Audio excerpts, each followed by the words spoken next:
সময়টা ছিল বর্ষার সকালবেলা। সূর্যের আলো তখনও পুরোপুরি ওঠেনি। আকাশে হালকা মেঘাচ্ছন্নতা, আর সামনে বিশাল নীল সমুদ্র, একদমই শান্ত। আমি নেমে গেলাম সমুদ্রের পানিতে। চোখ বন্ধ করতেই মনে হলো ঢেউয়ের প্রতিটি ছোঁয়াতেই যেন মনটা ছুঁয়ে যাচ্ছে। চারপাশে শুধু ঢেউয়ের মৃদু আওয়াজ, কোনো হইচই নেই, না শহরের শব্দ, না কোলাহল।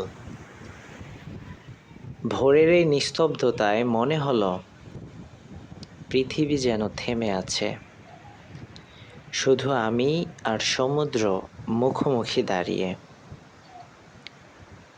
সেই মুহূর্তে মনে হলো আমি নিজের ভেতর হারিয়ে যাচ্ছি। এই নীরবতাই যেন আমার সবচেয়ে বড় সঙ্গী।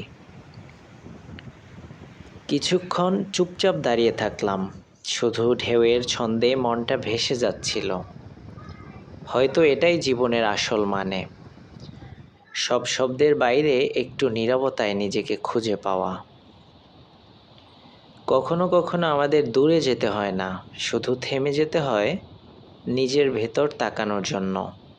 সমুদ্রের মতো শান্ত হতে হয়, যেখানে প্রতিটি ঢেউ এক একটা চিন্তা হয়ে আসে, আবার মিলিয়ে যায়। আজ আমি সমুদ্রের গভীরে হারিয়ে গিয়েছিলাম, আর ফিরে পেয়েছি নিজের ভেতরের শান্ত মানুষটাকে।